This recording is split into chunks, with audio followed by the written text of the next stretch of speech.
আসসালামু আলাইকুম। দেখো তাহলে আমরা যতদূর পড়ছিলাম গতদিন 214 পৃষ্ঠা একটু এমসিকিউ দাগায় নিতে হবে এবং এখানে সবকিছুই বোঝার আছে আর কি। হ্যাঁ, মোটামুটি ম্যাক্সিমাম বোঝার আছে। দেখো যে অ্যাক্টিনোসাইটিক এখান থেকে শুরু 264 পৃষ্ঠা।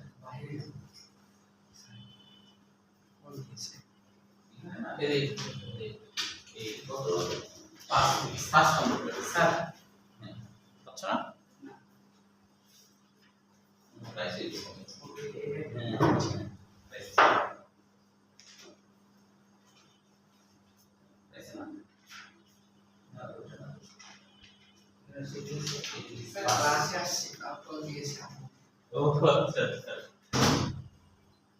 বাসায় আমি দিলে কিন্তু স্যার একদম মানে ফাঁকি দিয়েছে নাকি না? আচ্ছা এখানে স্যার বলে দেবো যে হ্যাঁ আমাদের তোমরা দেরি করছো তো, তাই 10-এ তো শুরু, অন্য প্রাইভেট থাকলেও 10-এর মধ্যেই চলে আসতে হবে। আচ্ছা দেখো তাহলে অ্যাক্টিনোসাইটিক নামকরণ কেন হলো? অ্যাক্টিনো মানে রশ্মি, অ্যাক্টিনো মানে রশ্মি মতো। ধরো যে এখানে ধরো পত্ররন্ধ্র আছে, ধরো এখানে পত্ররন্ধ্র আছে, এটা হলো পত্ররন্ধ্র। এখন এমন ভাবে কোষগুলো আছে, চারিদিকে এমন ভাবে আছে যে মনে হচ্ছে যে রশ্মির মতো, রের মতো। চারিদিক থেকে অসংখ্য সাবসিডিয়ারি বা সহকারী কোষ আছে। হ্যাঁ, পত্ররন্ধ্রের সাথে যে কোষগুলো থাকে তাকে সহকারী কোষ বা সাবসিডিয়ারি কোষ বলে। বুঝছো? সহকারী কোষের কি কাজ এটা আমরা 9 অধ্যায়ে দেখবো। হ্যাঁ, সহকারী কোষটাও কিন্তু দেখতে পত্ররন্ধ্রের মতো না, একটু ভিন্ন, তবে অ্যাপিথেলিয়াম কোষের মতো আবার না, মানে বহির্ধকের যে কোষ তার মতো না, কিন্তু একটু ভিন্ন রকমের হয় সহকারী কোষ, সাবসিডিয়ারি কোষটা। ঠিক আছে? তাহলে এটা যে রশ্মির মতো থাকে, দেখো ছবির দিকে দেখো, বইয়ের ছবি দেখো, রশ্মির মতো আছে না, অনেকগুলা রশ্মির মতো। এটা পত্ররন্ধ্র, চারিদিক থেকে রশ্মির মতো আছে না, দিয়া পাইছে না, রশ্মির মতো। তাহলে এই যে রশ্মির মতো, এই যে রশ্মির মতো আছে, এটাকে বলছে যে অ্যাক্টিনোসাইটিক। আচ্ছা মাঝে তো লাস্ট একটা বুঝতে পারোনি, এটা একটু বুঝে নাও। অ্যানোমোসাইটিক নামটা শুনে বুঝতে হবে। অ্যা মানে কি? অ্যাবসেন্ট। অ্যা মানে অ্যাবসেন্ট। তারপরে অ্যানোমো যেটা আছে, অ্যানোমো মানে নোম, নোম মানে নাম, নেম, নোম মানে নেম, মানে যার কোনো নামকরণ করা যায়নি। সাবসিডিয়ারি কোষগুলার নামকরণ করা যায়নি। কেন করা যায়নি? পত্ররন্ধ্রের সাথে যে সাবসিডিয়ারি কোষ আছে না, সহকারী কোষ আছে না, তারা দেখতে অ্যাপিথেলিয়াম কোষ যেমন দেখতে, বহির্ধকের কোষ যেমন দেখতে, ওরকমই দেখতে। তাই এদেরকে আলাদা কোনো নামকরণ করা যায়নি। এর জন্য নাম হচ্ছে অ্যানোমোসাইটিক। অ্যা মানে অ্যাবসেন্ট, অনুপস্থিত। নাম, নোম মানে কি? নেম, নোম মানে নেম। তার মানে কি? নেম যার নাই, যার কোনো নেম নাই, যার কোনো নাম নাই। বুঝতে পারছো? সেজন্য নাম হচ্ছে অ্যানোমোসাইটিক। বুঝতে পারছো? তাহলে নামকরণ কেন করেনি? কারণ পত্ররন্ধ্রের আশপাশে যে পত্ররন্ধ্র, যেমন পত্ররন্ধ্র ধরো এখানে পত্ররন্ধ্র, এবং পত্ররন্ধ্রের সাথে সাধারণত সহকারী কোষগুলো থাকে, যারা তারা অ্যাপিথেলিয়ামের মতো হয় না, মানে বহির্ধকের মতো হয় না, ভিন্ন ধরনের মতো হয় দেখতে। কিন্তু দেখা গেছে যে কিছু কিছু পত্ররন্ধ্রে এখানে যে সহকারী কোষগুলো আছে তারা দেখতে অ্যাপিডার্মিসের মতোই হয়, অ্যাপিডার্মিসের মতো হয়। সহকারী কোষ তো একটু ভিন্ন কিছু হবে, তা না হয়ে ওই অ্যাপিডার্মিসের মতোই হয়েছে। তাহলে এদের আলাদা কোনো নামকরণ করা যায়নি, তাই এর নাম অ্যানোমোসাইটিক। অ্যা মানে অ্যাবসেন্ট, নোম মানে নেই। বুঝতে পারছো? মাঝে মধ্যে এবার বুঝতে পারছো?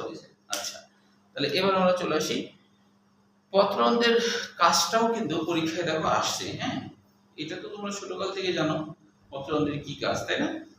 পত্ররন্ধ্রের কাজ ওইভাবে আসেনি, পত্ররন্ধ্রের ভূমিকা লিখো। এখানে যে 6টা পয়েন্ট আছে, 6টাই মুখস্থ রাখতে হবে। ভূমিকা, পত্ররন্ধ্রের ভূমিকা, এটা আসছিল যশোরপুর 23 সাল ঘয়ের জন্য। দেখো এমন জায়গা থেকে কোশ্চেন আসছে যেটা তুমি ধারণাই করতে পারবে না যে এখান থেকে কোশ্চেন দিতে পারে, কিন্তু দিয়ে দিয়েছি। বুঝতে পারছো? সেই জন্যই আমি তোমাদের পড়ানোর সময় এই যে বোর্ডের কোশ্চেনগুলো দাঁড়ায় দিচ্ছি অ্যাডমিশনের পাশাপাশি, কারণ তুমি যেন ধারণা করতে পারো এগুলো আসে পরীক্ষায়, তাই কি না? এই জন্য একটু লিখে রাখতে হয়। লিখলে কি হবে, তুমি তোমার গুরুত্বটা বাড়বে। তুমি চিন্তা করবে আরে এটা তো বোর্ড পরীক্ষা আসছে, তাহলে এটা আমার পড়তে হবে। আর যখন তুমি লিখবা না, যখন তুমি দাগাবা না কোনটা পরীক্ষা বা কোনটা ইম্পর্টেন্স আর কি, সেটা যদি তুমি না দাগাও তাহলে তোমার পরে পড়ার সময় কোনটা বেশি করতে হবে না করতে হবে তুমি বাদ দিতে। এই জন্যই অবশ্যই লিখে নিতে হবে। এটা আসছে হলো যশোর বোর্ড 23 সাল স্নেহার পড়া কিন্তু ধরানো ক্লাস শেষে পড়া ধরবো, হ্যাঁ, ক্লাস শেষে পড়া ধরবো, চলে যাবে না। যশোরবর্তী এশাল ভয়ের জন্য কি আসছিল? পত্রন্তের ভূমিকা আর পত্রন্তের কাজ একই কথা, ভূমিকা আর পত্রন্তের কাজ একই কথা। তাহলে একটু আমরা দেখি এর মধ্যে কি কি বিষয়গুলো তোমরা কিন্তু আগে থেকে জানো। পত্রন্তের মধ্যে গ্যাসের যে পরিমাণ অক্সিজেন, কার্বন ডাই অক্সাইড, তাই না? তারপর পত্রন্তের মধ্যে পানি বাষ্পকালে চলে যায়, এগুলো কিন্তু তোমরা আগে থেকে জানো। তারপর পত্রন্ত্র রক্ষীকোষ খোলা বন্ধ করে, রক্ষীকোষ বা গার্ড সেল খোলা বন্ধ হয়। একটু মানে দেখে নাও কিভাবে হয়। এটা মনে করো পত্রন্ত্রের যে ব্যাপারটা হয় সেটা হলো পত্রন্ত্রের একদিকে কোষের প্রাচীর মোটা হয়, আরেকদিকে পাতলা হয়, আরেকদিকে কি হয়? পাতলা হয়। তো আর এটা মনে করো সহকারী কোষ, এটা সহকারী কোষ। তো পত্রন্ত্রই কি করে? পত্রন্ত্রের মধ্যে ক্লোরোফিল অণু আছে, ক্লোরোপ্লাস্ট আছে, তাই না? তো এর ভিতরে সালোক সংশ্লেষণ ঘটে। তো দিনের বেলায় কি হয়? দিনের বেলায় সালোক সংশ্লেষণ বেশি ঘটে। যখন সালোক সংশ্লেষণ ঘটে তখন পত্রন্ত্রের কোষের ভিতরে সাইটোপ্লাজমে অনেক গ্লুকোজ তৈরি হয়, বুঝছো? গ্লুকোজ তৈরি হয়ে দেখা যায় এখানে দ্রবীভূত হয়ে যায়, তখন এর মধ্যে ঘনত্ব বেড়ে যায়। পত্রন্ত্রের মধ্যে সাইটোপ্লাজমের ঘনত্ব কি হয়? বেড়ে যায়, যেহেতু অনেক গ্লুকোজ মিশে গেছে, ঘনত্ব বেড়ে যায়। বেড়ে গেলে কি হবে? তখন এই কোষে তো আর ক্লোরোপ্লাস্ট নাই, এখানে তো আর গ্লুকোজ তৈরি হচ্ছে না। তাহলে কি হবে? আমরা জানি অভিস্রবণের নিয়ম কি? কম ঘনত্ব থেকে বেশি ঘনত্বের দিকে দ্রাবক বা পানি যাবে, তাই কি না? সবসময় মনে রাখতে হবে অভিস্রবণ মানে কি? অভিস্রবণে কি হয়? হয়তো না, অভিস্রবণে দেখো আছে, মানে কি? অল্প, মানে অল্প, অল্প থেকে বেশি, এটা মনে রাখবো, অল্প থেকে বেশি।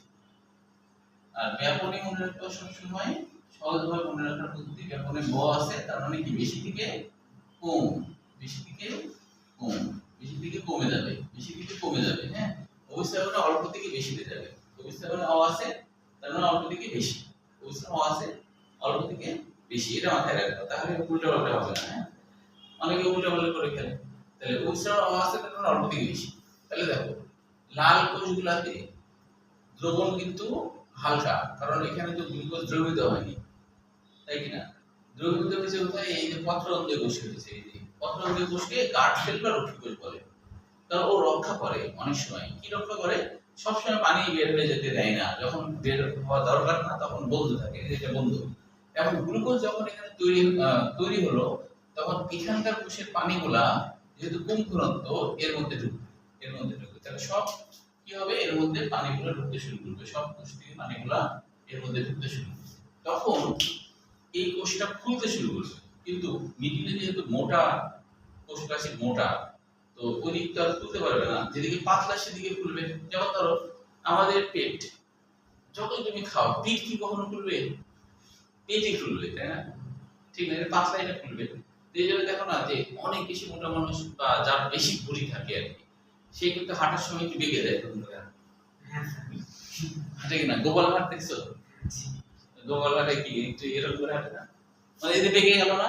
তো সেরকম এটা যখন এদিকে এদিকে ফুলবে, তখন এর চেহারাটা এরকম হয়ে যাবে, এরকম বেঁকে যাবে, এই মোটা প্রাচীরটা এরকম বেঁকে যাবে, মোটা প্রাচীর বেঁকে গেল, তখন এখানে ছিদ্র তৈরি হয়ে গেল, বুঝছো? তাহলে পত্ররন্ধ্র নিয়ন্ত্রণ করে, ওই খোলা অংশ দিয়ে পানিগুলা বের হয়ে যায় বাষ্পাকারে, বুঝতে পারছো? তো এই ভূমিকাটা তাহলে মনে রাখতে হবে, এটা পারবা তোমরা। আচ্ছা, পত্ররন্ধ্রের মধ্যে ক্লোরোপ্লাস্ট থাকায় কি খাবার তৈরি করে, এটা মানে লিখতে পারবা। আচ্ছা, এবার দেখো পানি পত্ররন্ধ্র, এবার হলো পানি পত্ররন্ধ্র। আগেরটা কি শুধু পত্ররন্ধ্র ছিল, এবার হলো পানি পত্ররন্ধ্র। পানি পত্ররন্ধ্রটাও পরীক্ষায় আসছে, দেখো পানি পত্ররন্ধ্র ক্ষয়ের জন্য আসছে কুমিল্লা বোর্ড 22 সাল, পানি পত্ররন্ধ্র ক্ষয়ের জন্য আসছে কুমিল্লা বোর্ড 22 সাল। তারপরে দেখো রাজশাহী বোর্ড 21 সাল, রাজশাহী বোর্ড 21 সাল।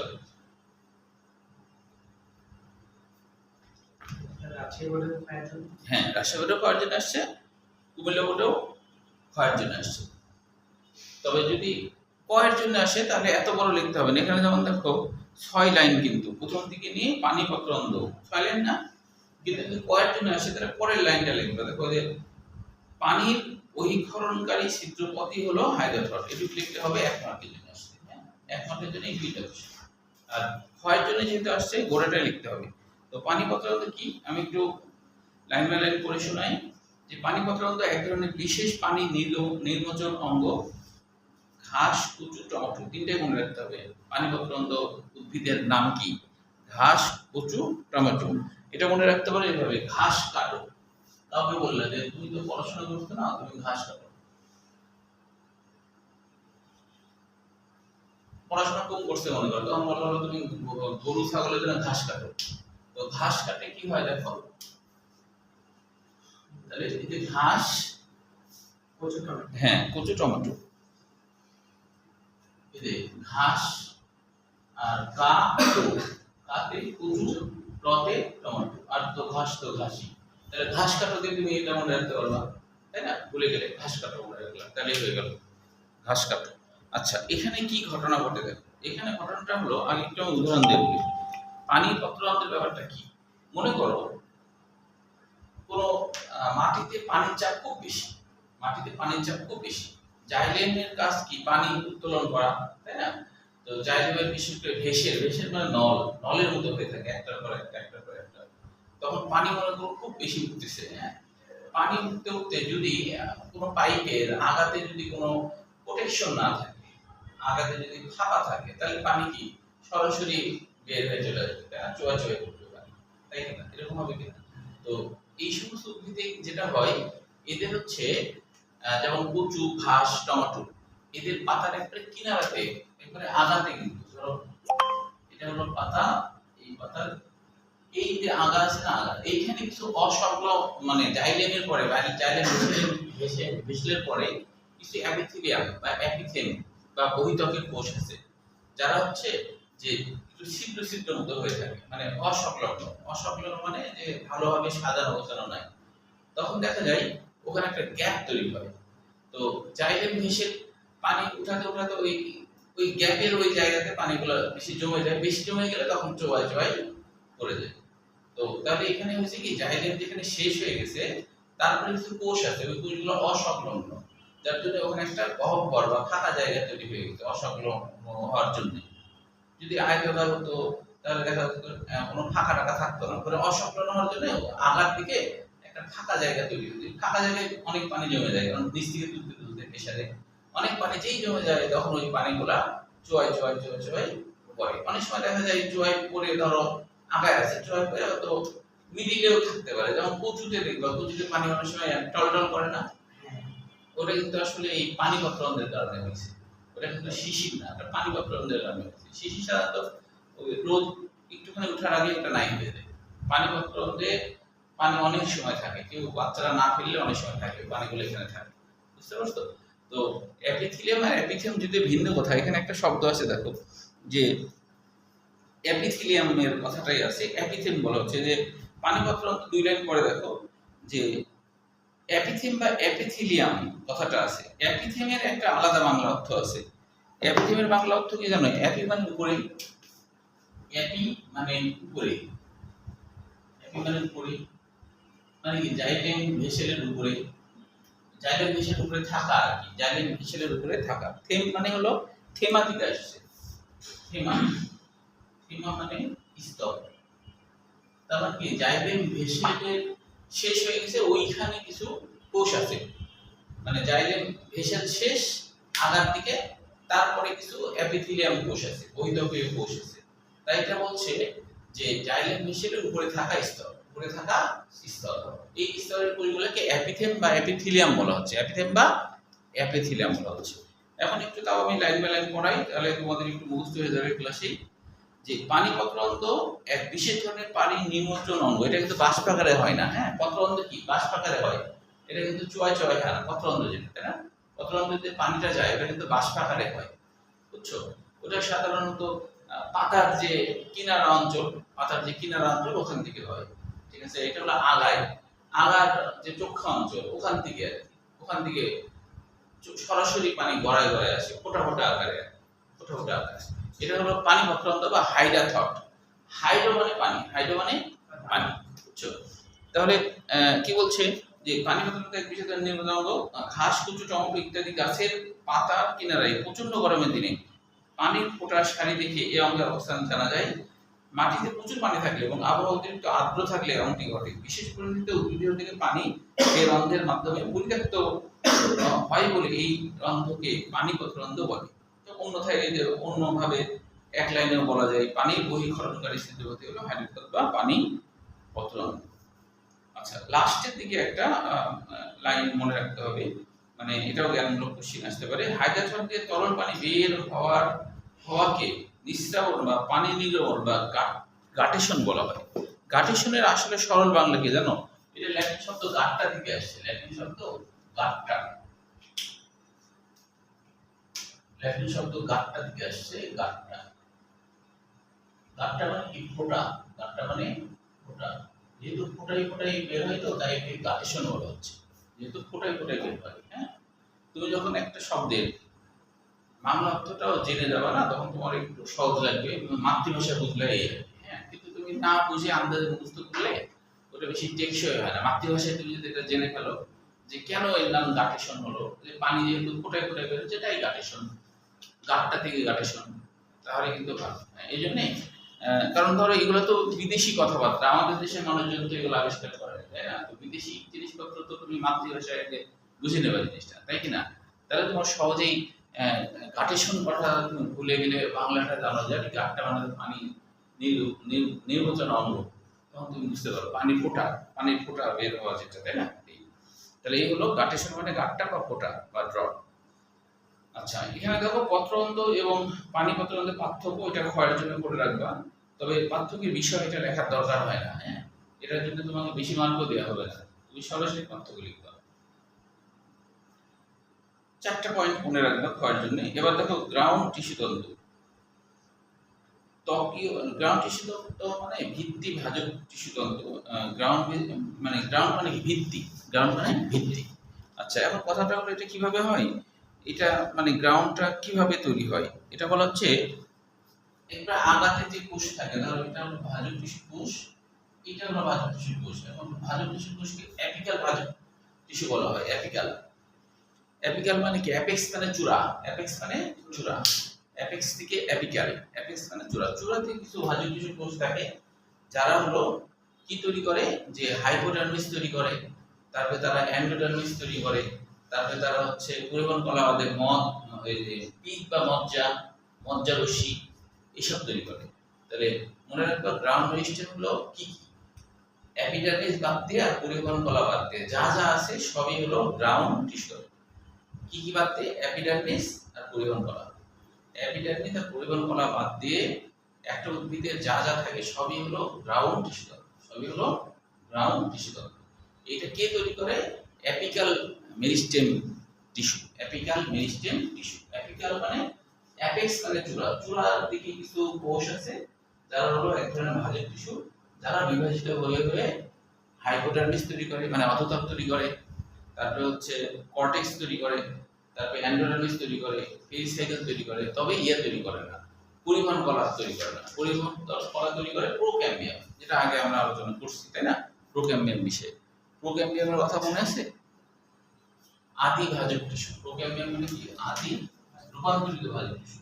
প্রোক্যাম্বিয়াম কিভাবে হয়? ধরো এটা ভাজক টিস্যু কোষ, ভাজক টিস্যু কোষ সামনের দিকে বৃদ্ধি পাচ্ছে, পেতে পেতে বিশেষ এক ধরনের বড় সাইজের একটা ভাজক টিস্যু কোষ তৈরি করে ফেলে, তখন এর নাম হয় প্রোক্যাম্বিয়াম। প্রোক্যাম্বিয়ামের বাংলা অর্থ হলো ক্যাম্বিয়াম মানে বলছেন পরিবর্তনকারী কোষ। হ্যাঁ, আর তাহলে পরিবর্তনকারী কোষটা যখন প্রো তখন কি আদি, তাহলে আদি পরিবর্তনকারী কোষ।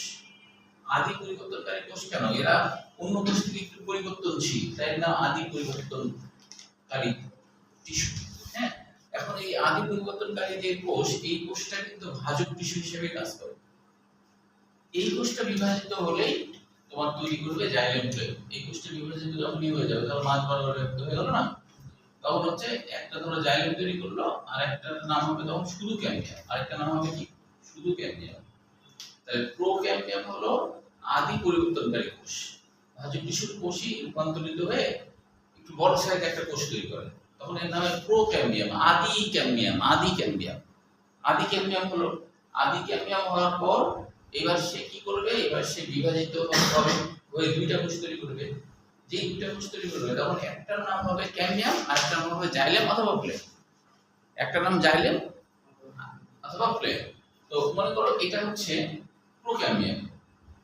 এটা যদি বিভাজিত হয় তাহলে দুইটা কোষ হলো, তাহলে একটার নাম হবে জাইলেম আর আরেকটার নাম তখন ক্যাম্বিয়াম হয়ে গেল। আরেকটার নাম কি? ক্যাম্বিয়াম। তখন আর আদি ক্যাম্বিয়াম বলবো না, বুঝছো? এটা তো আদি ক্যাম্বিয়াম, তাই না? প্রো ক্যাম্বিয়াম, এটা হলো প্রো ক্যাম্বিয়াম। তোমাদের কিন্তু আমি একটা কথা বলি, তোমরা কিন্তু সবসময় বাসায় করতে করতে সমস্যা হলেও কিন্তু সরাসরি আমাকে কল দিবা। আমি তো রাত 9টার পরে ফ্রি হয়ে যাই। হ্যাঁ, করতে করতে কোনো সমস্যা হলে কল দিয়ে জেনে নেবা। হ্যাঁ, যে কোনো শব্দ বুঝছো না, না বুঝে কোনো কিছু মুখস্থ করবে না। না বুঝে কোনো কিছু মুখস্থ করলে ওটা কিন্তু ব্রেনের উপর প্রেশার পড়ে বেশি। ব্রেনের উপর প্রেশার, তখন তোমার পড়াশোনার প্রতি আগ্রহ কমে যাবে। আর তুমি বুঝে ফেলো না, তাহলে তোমার পড়াশোনার প্রতি আগ্রহ কিন্তু কমবে না। বুঝতে পারছো? যেমন হচ্ছে যে কেউ কেউ থাকে যে ধরো যে অঙ্ক খুবই ভালো বুঝে, এরকম থাকে মারাত্মক লেভেলের অঙ্ক বুঝে। কেন? ও যে বেশি বুঝে বলেই কিন্তু ওরা বেশি বেশি করে অঙ্ক করে, আর ও অঙ্ক ওর ভালো লাগে। বুঝতে পারছো? বেশি বোঝার জন্য। তো তুমি যখন বেশি বুঝবা তখন তোমার পড়ার আগ্রহ বেড়ে যাবে। এই জন্য বুঝে বুঝে পড়তে হবে, না বুঝে কোনো কিছু করা যাবে না। আগে কিছু ভুলে গেছো, তুমি মেসেঞ্জারে কিছু কিছু স্টুডেন্ট আছে কিন্তু ওই যে নাবিদ নামে একটা ছেলে, এত পড়ার আগ্রহ যে ওর হচ্ছে ব্যাস নিয়ে দিচ্ছিল না, ও বাসার ব্যাসে পড়ে সিটি কলেজে স্যার। হ্যাঁ হ্যাঁ, সিটি কলেজে, এই সাথে। তো ও মনে করো অনেক দূর থেকে বাসায় যায়, এত পড়ার আগ্রহ ব্যাস মিলেনি, তাও বাসার ব্যাসে যায় পড়ছে। বুঝছো? তো ও কিন্তু খুবই পড়াশোনার আগ্রহ দেখি আর কি। হ্যাঁ, অনেক কোশ্চিন করে। ও হচ্ছে যে ব্যাসে পড়া ছাড়াও ও যে এই হোয়াটসঅ্যাপে কোশ্চিন করে অনেক সময়। তো তোমরা এরকম করবা, পড়তে পড়তে সমস্যা হয়েছে, হঠাৎ মাথায় একটা কোশ্চিন আসলো, এটা তো বুঝি না, তুমি সাথে সাথে হোয়াটসঅ্যাপে কোশ্চিন লিখে দিলাম। আমি সময় পেলাম বললাম, মানে ধরো তুমি তুমি ধরো এমন সময় করলা, ধরো যে সকালে ধরো যে তুমি ইয়ে করলা, মানে একটা কোশ্চিন আসছে, ওই সময় আমার ব্যাস থাকে, আমি হয়তো উত্তর দিতে পারবো না, তুমি তখন লিখে দিলা, তাই কিনা? ঠিক কিনা? আবার 10টা থেকে 1টা পর্যন্ত কলেজে থাকলেও ফাঁকাই থাকে, খুব একটা টেনশন নাই। তখনও তোমরা আর কি সরাসরি ফোন দিয়ে করতে করতে সমস্যা হলে বলবা। তাহলে না বুঝে মুখস্থ করলে ওটা কিন্তু তোমার ব্রেন কি করবে, ওটা অ্যাকসেপ্ট করতে চাইবে না। আর বুঝে যদি করো তাহলে ব্রেন হলো অ্যাকসেপ্ট করবে। এখন তাহলে ক্যাম্বিয়াম হলো না। এখন কি হবে দেখো, এই যে ক্যাম্বিয়াম তো এক ধরনের ভাজক টিস্যু। ক্যাম্বিয়াম কিন্তু এক ধরনের ভাজক টিস্যু, পরিবর্তনকারী কোষ। কেন পরিবর্তনকারী কোষ? এটা ভাজক টিস্যু, কিন্তু ভাজক টিস্যু থেকে আকৃতি একটু বড় হয়ে গেছে, এটা একটা পরিবর্তনকারী কোষ, কিন্তু এটা ভাজক টিস্যু। তাহলে এ আবার কি করবে? জাইলেম তো আছে, ক্যাম্বিয়াম আছে, এই ক্যাম্বিয়াম আবার বিভাজিত আরেকটা কোষ দ্বারা এদিকে তৈরি করবে। তাহলে এর নাম হলো জাইলেম, এর নাম হলো ফ্লোয়েম, এর নাম হলো ফ্লোয়েম। এটা কিন্তু ক্যাম্বিয়াম কিন্তু ভাজক টিস্যু। ও কি চুপ থাকবে? চুপ থাকবে না, ও চুপ থাকবে না, ও বিভাজন আবার ঘটাবে। এইবার পরবর্তী বিভাজন যখন ঘটাবে তখন কি হবে দেখো, মনে করো এটা ক্যাম্বিয়াম, পরবর্তী এটা একটা জাইলেম তৈরি করছিল, তাই না? তো যে জাইলেমটা তৈরি করে সেটা ছোট হয়, আবার বিভাজিত আরেকটা জাইলেম তৈরি যখনই করবে তখন এদিকে এটার নাম হবে প্রোটোজাইলেম। এটার নাম হবে কি? প্রোটোজাইলেম। এটার নাম হলো প্রোটোজাইলেম। এটার নাম কি? মেটা। মেটা মানে পরবর্তী, মেটা মানে পরবর্তী জাইলেম। আর এর নাম তো ক্যাম্বিয়ামই, এর নাম তো ক্যাম্বিয়ামই। এখন ক্যাম্বিয়ামকে নিয়ে দিকেও বিভাজন হবে ফ্লোয়েমের ক্ষেত্রে। তাহলে প্রথমে একটা আগে যেটা তৈরি করেছিল তার নাম প্রোটোফ্লোয়েম, তার নাম কি? প্রোটোফ্লোয়েম। পরে আবার ফ্লোয়েম তৈরি করলো, তাহলে এর নাম কি? মেটাফ্লোয়েম। তাহলে এটা হলো প্রোটোফ্লোয়েম, আর এটার নাম কি? মেটাফ্লোয়েম। বলো কে বুঝুনি? বলো, না বুঝলে বলো। দিয়ে বুঝতে পারছো? তাই না? বুঝতে পারছো? তাহলে বলো কোথাও সমস্যা হচ্ছে? এই তোমাদের পরীক্ষায় তারপরে অনেক সময় তোমরা অসুস্থ থাকো, এটা সেটার কারণে মিস করলে তখন সমস্যা হয়। পড়াশোনা কিন্তু রিলেটেড, মানে তারপরেও তো আমি তোমাদেরকে বলি যে তোমরা প্রয়োজন হলে এক্সট্রা ভাবে আমাকে কল দিবা, জেনে নিবা। হ্যাঁ, কিন্তু তোমরা অলসতা করে এটা করো না। এই জিনিসগুলো তো বুঝতে হবে, তাই না? যে বইতে ধরো খালি লেখা আছে পুরো দিলেন, মেটা দিলেন, কিভাবে হলো কি হলো কিছু জানো না, আন্দাজে বুঝতো। আন্দাজে মুখস্থ করলে হবে বলো? আন্দাজে মুখস্থ করলে হবে না তো। বেশিরভাগ স্টুডেন্ট তোমার যে ধরো রাজশাহীতে আমরা সবথেকে ভালো কলেজ তো রাজশাহী কলেজ ধরি, তাই না? গতবার রাজশাহী কলেজেরই পরীক্ষা নিতে গেছিলাম প্র্যাকটিক্যাল, তো দেখছি ম্যাক্সিমাম স্টুডেন্টই না বোঝে মুখস্থ। এই যে ও তো রাজশাহী কলেজে পড়ে, হ্যাঁ, কিন্তু হচ্ছে যে ম্যাক্সিমাম স্টুডেন্ট না বুঝে মুখস্থ করে। না বুঝে মুখস্থ করলে তোমার হচ্ছে যে যেটা হয় সেটা হলো মনে থাকার প্রবণতাটা কমে যায়। এখন রাজশাহী কলেজের যারা পড়ে তারা কি সবাই মেডিকেল সায়েন্স পায়? কখনোই না। তারা কি সবাই ওয়েট চান্স পায়? কখনোই না। এমন স্টুডেন্ট আছে কোথাও চান্স পায় না, এরকম ঘটনা আছে। মানে এদের বেসিক তৈরি হয়নি, ভালো করে শিখেনি। আর আমাদের দেশে তো কমার্শিয়ালই বেশি হয়। কমার্শিয়াল মানে কি? প্রাইভেটটা কমার্শিয়াল হয়ে গেছে, যে পড়তে হবে। হ্যাঁ পড়তে হবে, যে এতটাই কমার্শিয়াল হয়ে গেছে যে প্রাইভেট মানে পার্সোনাল। কিন্তু প্রাইভেটটা হয়ে গেছে পার্সোনাল, এখন একটা কাছে 300 জন পড়ায় আর কি, জানো, খালি টাকা ইনকাম। কিন্তু স্টুডেন্টকে শেখানো মেন উদ্দেশ্য না, খালি টাকা ইনকামটাই মেন উদ্দেশ্য। একটা কাছে 300 জন পড়ে, চিন্তা করো যদি প্রতিটা স্টুডেন্ট একটা করে কোশ্চেন করে তাহলে কত সময় লাগবে? 300 জন। তাহলে ওই কারণে কেউ কোশ্চেন করে না, আবার অতদের মধ্যে কোশ্চেন করতেও সংকোচ কাজ করে, সব মিলে আর কিছুই শিখে না। এই কারণে দেখা যাচ্ছে যে ভাইভাতে গেলে অনেকে কিছুই বলতে পারে না, যে না শিখার প্রবণতাটা। যদিও স্টুডেন্টেরও কিছু আছে, মানে অনেক সময় প্রশ্ন করতে চায় না, লজ্জাবোধ করে, এটাও একটা কারণ। তাহলে প্রোগ্রামিং ব্যাপারটা বুঝলাম, এই জিনিসটা পরে বলতে আছে, ওখানে আমরা আবার দেখবো, আবার ধরবো, তখন আরো ওখানে দেখবো। হ্যাঁ, আচ্ছা, তাহলে গ্রাউন্ড মেরিস্টেম কাকে বলে দেখো বলছে, ত্বকীয় টিস্যু মানে এপিডার্মিস টিস্যু ও পরিবহন তন্ত্র ছাড়া মানে জাইলেম ফ্লেম ছাড়া উদ্ভিদের অন্যান্য অংশ গঠনকারী টিস্যু তন্ত্রকে গ্রাউন্ড টিস্যু তন্ত্র বলে। এটা জ্ঞানমূলক কোশ্চেন হিসেবে করে রাখতে হবে। হ্যাঁ, আচ্ছা, এরপরে সরাসরি আমরা চলে আসবো হচ্ছে যে পরের অংশে, উদ্ভিদের এপিডার্মিস তথা ত্বকের নিচে আরম্ভ করে মানে বহিত্বকের নিচে আরম্ভ করে ভাস্কুলার বান্ডল ব্যতীত কেন্দ্র পর্যন্ত এই টিস্যুতন্ত্রের অন্তর্গত, মানে ওই গ্রাউন্ড টিস্যুতন্ত্রের কথা বলছে। কত ক্ষেত্রে অধোত্বক স্ক্লেনকাইমা টিস্যু দিয়ে গঠিত। স্ক্লেনকাইমা মানে কি বলতো? স্ক্লেনকাইমার বাংলা অর্থ কি? কার মনে আছে স্ক্লেনকাইমার বাংলা অর্থ? স্ক্লেনকাইমার বাংলা অর্থ কি কার মনে আছে? সালমান বলো, সালমান বলো। স্ক্লেন মানে হচ্ছে শক্ত, স্ক্লেরেন মানে হলো শক্ত। হ্যাঁ, এর পুরোটা যখন সব মরে টরে যায় একবারে শক্ত হয়ে যায়, আঁশের মতো হয়ে যায়। স্ক্লেন মানে কি? শক্ত। স্ক্লেন মানে শক্ত, বুঝতে পারছো?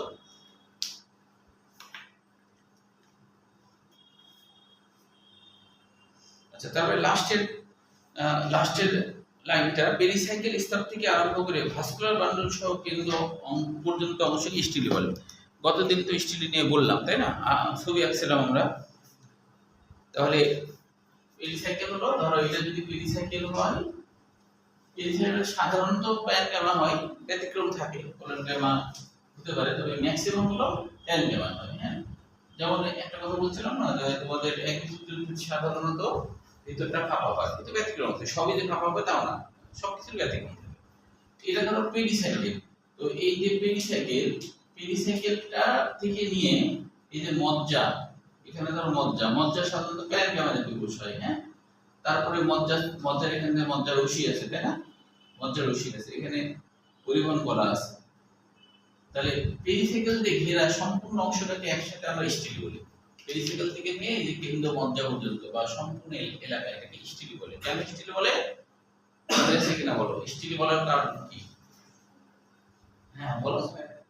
স্টাইল থেকে স্টাইল করে, স্টাইল বলে না, স্টাইল করে সাজানো, তাই নাম হচ্ছে স্টিলি। স্টাইল করে সাজানো আছে, তাই নাম হচ্ছে স্টিলি।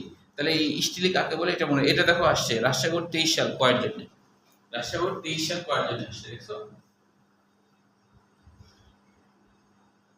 উড়িষ্যা বোর্ড 23 সাল এটাও কয়ের জন্য আসছে। এরকম ছোটখাটো জ্ঞানমূলক কোশ্চেন বইয়ের ভিতর থেকে দেওয়া হয়, তোমরা এগুলো বাদ দেবা না, এগুলো সব মুখস্থ করবা। কারণ পরীক্ষায় যেটা সমস্যা হয় যে অনেক সময় জ্ঞানমূলক কোশ্চেন গুলো ছুটে যায়, এর জন্য তোমার নাম্বার কমে যায় না। আর জ্ঞানমূলক কোশ্চেন তো তুমি একটু করে লিখলেই 1 মার্ক পেয়ে যাচ্ছ, এটা তো নাম্বার কাটে না। তো এই জন্য জ্ঞানমূলক কোশ্চেন যা যা পাবা সব মুখস্থ করবা, মিস না হয় কোনোটা। তারপরে দেখো চট্টগ্রাম বোর্ড 17 সাল কয়ের জন্য আসছে, Rajshahi board 23, Orissa board 23, Chattogram port 17 সাল কোয়ারেন্টাইনে আসছে, তার মানে এটা আসে আর কি। হ্যাঁ, এখানে এমসিকিউর জন্য এটা মনে রাখবা, গ্রাউন্ড টিস্যু তন্ত্র বহিঃস্থির অঞ্চলের অংশ নয় কোনটি, এভাবে দিতে পারে অ্যাডমিশনে। হ্যাঁ, তাহলে এই যে এখানে যারা আছে তারা বহিঃস্থির অঞ্চল, বহিঃস্থির অঞ্চল মানে কি, এই স্টাইল করার বাইরের দিকের অংশ বহিঃস্থিলি, এটা তো স্টিলি, তাহলে এর বাইরে যা যা থাকবে সেটা হলো বহিঃস্থিলি, এর বাইরে যা যা থাকবে সেটা হলো বহিঃস্থিলি। আচ্ছা, তাহলে এটা মনে রাখবে বহিঃস্থির অঞ্চলে কি কি আছে, অন্তঃস্থির অঞ্চলে কি কি আছে। দেখো পরিচক্র আছে, মূলেও আছে পরিচক্র, কাণ্ডেও পরিচক্র আছে। তো মনে রাখতে হবে যে একবীজপত্রী কাণ্ড বলে পরিচক্র বা এন্ডোডার্মিস কিছুই থাকবে না। একবীজপত্রী কাণ্ড হলে একবীজপত্রী কাণ্ডে স্টাইল করা কিছু থাকে, থাকে না কিন্তু। কি বলেছি, একবীজপত্রী কাণ্ডে কর্টেক্সের মধ্যে বা প্রাচীরের দিকে কি থাকে, পরিবহন করা থাকে, বিক্ষিপ্ত হবে সোলিয়েসিটি থাকে। হ্যাঁ, এবং বলা হচ্ছে যে কয়েকশো থাকতে পারে, কয়েকশো থাকতে পারে। হ্যাঁ, একবীজপত্রী, তো একবীজপত্রী কাণ্ডে কর্টেক্সের মধ্যে পরিবহন করা থাকে, কেন্দ্রের দিকে তো বেশিরভাগ ফাঁকাই হয়। আর যদি ফাঁকা নাও হয়, যেমন ধরুন কুশোর, খেজুর গাছ, এগুলো ফাঁকা থাকে, তো ব্যতিক্রম। তো কিন্তু তাও কিন্তু কেন্দ্রে থাকবে না, তাও কেন্দ্রে পরিবহন করা থাকবে না, বাইরের দিকেই পরিবহন করা থাকবে। আর একবীজপত্রী কাণ্ডে কখনোই পেরিসাইকেল বা পরিচক্র, এন্ডোডার্মিস, মোট কথায় স্টিলি বা স্টাইল, এই জাতীয় জিনিস একবীজপত্রী কাণ্ডে থাকবে না। কারণ একবীজপত্রী কাণ্ডের এমনি তো মনে করো যে এদের শাখা পোশাখা নাই, তাই না, এদের অনেক জিনে ঘাটতি আছে, যার জন্য ওরা অত কিছু তৈরি করতে পারে না, অত স্টাইল মারতে পারে না। যেমন ধরো যে যে ধরো গরিব মানুষ, সে কি অনেক স্টাইল মারবে? আর যার টাকা পয়সা আছে সে নাহলে স্টাইল মারবে, তাই কিনা, ঠিক কিনা? যে ধরো যে তোমার হচ্ছে যে ওই আমাদের শিক্ষামন্ত্রী বলছে যে, শিক্ষামন্ত্রী বলছে যে দেখা যায় অনেক টিচার তার সন্তানকে, অনেক টিচার তার সন্তানকে তার স্কুলে পড়ায় না, তাই বলছে। হ্যাঁ, তো আমার কথা হলো যে তুমি শিক্ষামন্ত্রী হয়েছো, তোমার ছেলে মেয়েকে বিদেশে কেন পড়াচ্ছ, নিজের দেশে না পড়ায়? হ্যাঁ, তাহলে কেমন কথা না এটা? তাহলে শিক্ষার মান ভালো করতে হবে, তো শিক্ষার মান ভালো করতে গেলে সবার আগে কোনটা লাগবে? গোটা বিশ্বে যেটা শিক্ষকদের বেতন সব থেকে বেশি দেওয়া হয় গোটা বিশ্বে, আমাদের দেশে উল্টা। তাহলে শিক্ষার মান ভালো হবে কি করে? শিক্ষার মান ভালো করতে গেলে তো বেতন বাড়াতে হবে। তাহলে দেখা যাবে কি হবে, বুয়েটের যে পাস ক্লাস ফার্স্ট হবে সে সে প্রাইমারি স্কুলের টিচার হবে, কারণ প্রাইমারি স্কুলে ধরো অনেক বেতন, উন্নত দেশে সব টিচারের সেম বেতন, অনেক দেশের চেয়ে। তাহলে যার ইচ্ছে ছোটদের পড়াতে সে আসবে, কারণ অনেক বেতন। তো 10, যেমন অস্ট্রেলিয়াতে আমার একটা স্টুডেন্ট থাকে, ওদের হচ্ছে যে 10 লাখের কমে কোনো টিচারের বেতন নেই, 10 লাখের কমে কোনো টিচারের বেতন নেই। এরকম সিস্টেম। হ্যাঁ হ্যাঁ, তবে ওদের দেশে চাকরি চ্যালেঞ্জিং আছে, মানে তোমার হচ্ছে ওদের দেশের সিস্টেম কি জানো, ওদের দেশের সিস্টেম হলো যে ওই যে টিচার ক্লাস নেবে তো 6 মাস হচ্ছে, পরে স্টুডেন্টরা ভোট দেবে, স্টুডেন্টরা মানে ওই টিচার সিলেক্ট করবে 6 মাস পর, 6 মাস ক্লাস নেওয়ার পর। তখন স্টুডেন্টরা যদি বলে, মেজরিটি% স্টুডেন্ট যদি ওই টিচারকে কম মার্ক দেয়, মানে শিক্ষকদের মার্ক দেবে স্টুডেন্টরা কেমন পড়ায় এটার উপরে 100 মধ্যে মার্কিং করবে। মার্কিং করার পর যদি ম্যাক্সিমাম টিচার স্টুডেন্ট শিক্ষকদের বিপক্ষে রায় দেয়, তাহলে ওই টিচারের চাকরি দেবে না, চাকরি থাকবে না, চাকরি চলে যাবে না, ওকে তখন অন্য চাকরি দিয়ে দেবে, বলবে না আপনার কোনো শিক্ষকতার বিষয় না, আপনি অন্য জায়গায় চাকরি করেন, অন্য জায়গায় দিয়ে দেবে, টিকে থাকাও অনেকটা কঠিন। হ্যাঁ, তো এখন সবাই টিকে থাকতে চায়, কেন? কারণ শিক্ষকদের বেতন বেশি দেয়, ওই জন্য ওরা বেশি পড়াশোনা করে, বেশি খাটাখাটি করে, বুঝতে পারছো? তো তাহলে কত সুবিধা না। আমি একবার বলতেছি যে আমি একবার আমার একটা স্টুডেন্টকে গল্প করছি, তখন হচ্ছে যে ওই ওটা বাসার আছে, ও রাজশাহীগুলোতে, তো সরাসরি বলছে এই সিস্টেম আমাদের দেশে থাকলে রাজশাহীগুলোতে 80% টিচারের চাকরি থাকবে, তাই বলছে। কারণ যে বেতন বেশি না, খাটাখাটি করবে না তো, কথার কথা।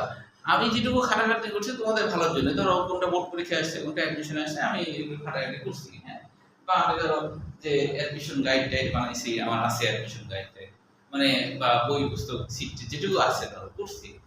তো এখন হচ্ছে যে এটা খুব কম শিক্ষক তো এটা করে, খাটাখাটি করবে, কোনটা কোন বোর্ডে আসছে, কোনটা অ্যাডমিশন করে না তো, তাই না? খাটাখাটি করছে না তো, কারণ ওই যে বেতন বেশি না, যে বেতন দিয়ে বেশি না, বেতন বেশি দিলে দেখতে ওই ঠিকই ওইগুলো সব। তো তাহলে সবার মূলে কি শিক্ষকদের বেতন বাড়াতে হবে। এটা আবার ইউটিউবে যাচ্ছে, শিক্ষকদের কাছে চলে গেলে আবার খবর দেবে। স্যার আন্দোলনে বের হবে। আচ্ছা, স্যার যে আসে সে নিজেরটা দেখে, মানে শিক্ষা নিয়ে আর ভাবে না, মনে না শিক্ষা হবে না, ওর ছেলে মেয়েকে পাঠাবে বিদেশে, আর ওই স্কুলের এই গ্রামের টিচারকে বলছে আপনার বাচ্চা কেন হলো ইয়েতে পাঠাচ্ছেন শহরে, আপনার ইয়েতে আপনার স্কুলে ভর্তি করার নিয়ে, এটা কোনো কথা? হ্যাঁ ওপেন বলছে, দাও স্যার বাংলাদেশের শিক্ষাটা অনেকটা ইয়ে হয়ে গেছে। ঠান্ডা আছে। ফ্যানটা ও হ্যাঁ বলে দিচ্ছি।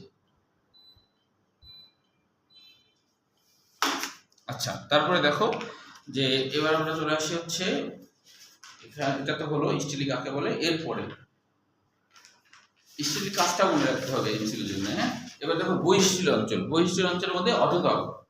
তো আমরা তো এর আগে জেনেছি অধোতকটা, তাই না? তো এটা মনে রাখতে হবে অধোতকটা কি ধরনের কোষ দিয়ে গঠিত।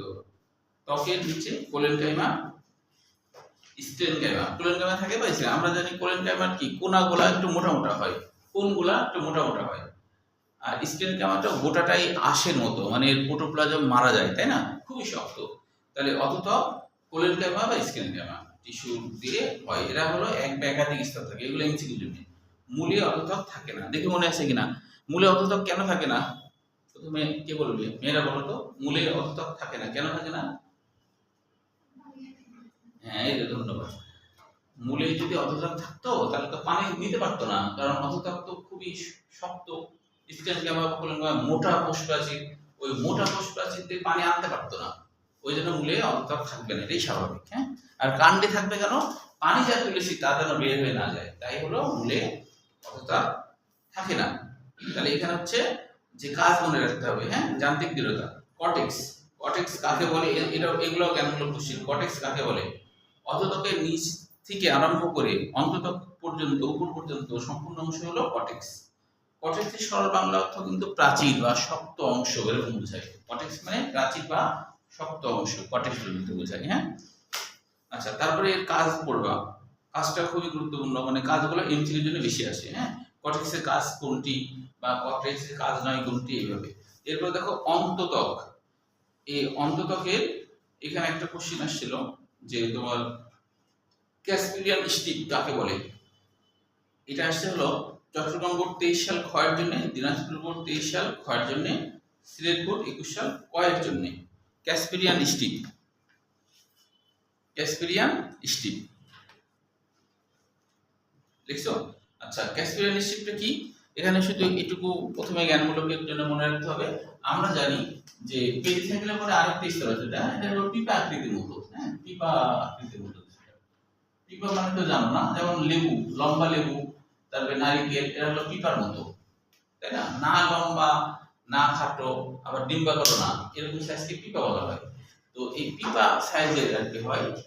এখন দেখো যে অ্যান্ডোডার্মিস, ধরো এটা অ্যান্ডোডার্মিসের বাইরে সুবিলিন জাতীয় উপাদান দিয়ে এখানে একটা আবরণ করা থাকে।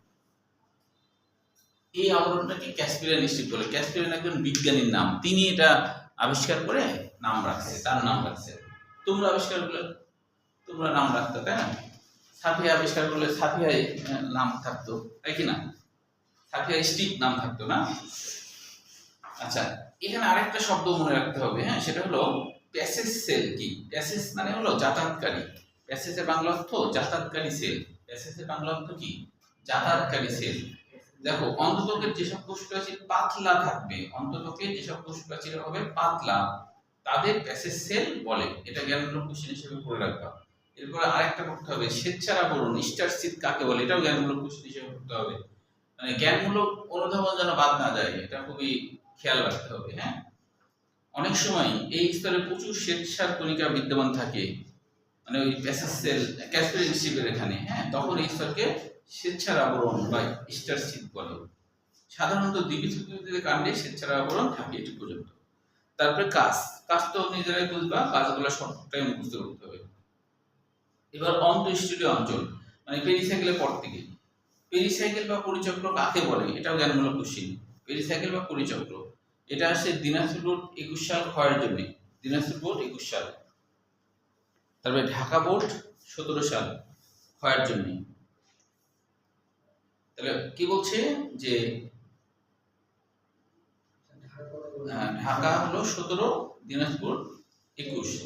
অন্ততকের নিচে এবং ভাস্কুলার কান্ডলের বাইরে এক বা একাধিক স্তরে বিন্যস্ত বিশেষ রশ্মিকে পেরিসাইকেল বলে। তাহলে অন্ততকের নিচে হবে আর ভাস্কুলার কান্ডলের বাইরে এক বা একাধিক হতে পারে, এক স্তর হতে পারে, একাধিক হতে পারে, বেশিরভাগ এক স্তর হয়। হ্যাঁ, আচ্ছা, কতক জলজ উদ্ভিদের মূলে বা কাণ্ডে এদের দেখতে পাওয়া যায় না? বলতো জলজ উদ্ভিদের কাণ্ডে অথবা মূলে এদের দেখতে পাওয়া যায় না, মানে অর্থাৎ এই যে আমরা পেরিসাইকেল না, এই পেরিসাইকেলটা দেখতে পাওয়া যায় না। কেন পাওয়া যায় না বলতো? মানে জলজ উদ্ভিদে পেরিসাইকেল না থাকার কি কারণটা অনুমান করে বলো। জলজ উদ্ভিদে পেরিসাইকেল না থাকার কারণ কি? আচ্ছা, আমি বলি তাহলে। পেরিসাইকেল না থাকার কারণ কি? পেরিসাইকেল মোটামুটি শক্ত হয়। হ্যাঁ, এরা কখনো কখনো কোলেনগামা জাতীয় হয়, স্কেলেনগামা হয় কখনো কখনো। তো এখন এটা যদি থাকে, মানে মূলে যদি থাকে, জলজ উদ্ভিদের মূলে থাকে, তাহলে কি হবে? পানির স্রোত হয় না, তো এরা ওই শক্ত যদি থাকে তাহলে তো ওটা দুলবে না। না যদি দুলে তাহলে সেটা ভেঙে যাবে না। তো ওই জন্য আমরা ওই জলজ উদ্ভিদের মূলে এই পেরিসাইকেলটা দেয়নি। বুঝতে পেরেছো? এটাই হলো কারণ।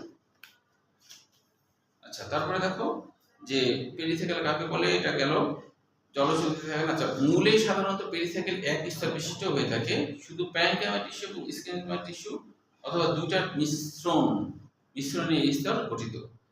কুমড়া ও কুমারিকা কাণ্ডে এটি বহু স্তর বিশিষ্ট এবং স্ক্লেরেনকাইমা টিস্যু। আচ্ছা, বলো তো কুমড়া কুমারিকা কাণ্ডে এটা হলো স্ক্লেরেনকাইমা হয়, প্যারেনকাইমা হয় না, এবং বহু স্তর বিশিষ্ট কেন হয়? কি মনে হয়? এটা হওয়ার কারণ এরা যেহেতু উপরের দিকে উঠে, সাধারণত শক্ত না করলে আবার ভেঙে যেতে পারে। এটা দোলাদুলি তো দরকার নাই, এটা ধরো ডাইরেক্ট ওই যে রোম বের করে না, রোম বের করে কিছু পেঁচায় পেঁচায় উপরের দিকে উঠে, এটা তো আর দোলাদুলির ব্যাপার না। কিন্তু এটা তো আবার ভেঙে পড়ে যেতে পারে, তাহলে এখানে একটু স্ক্লেরেনকাইমা জাতীয় কিছু দিতে হবে। তাই ভিতরে স্ক্লেরেনকাইমা থাকে। কোথায় কোথায় থাকে সেটা মনে রাখবা, কুমড়া আর কুমারিকা। 6টা কি বেজে গেছে? আচ্ছা, তাহলে আর 1 মিনিট।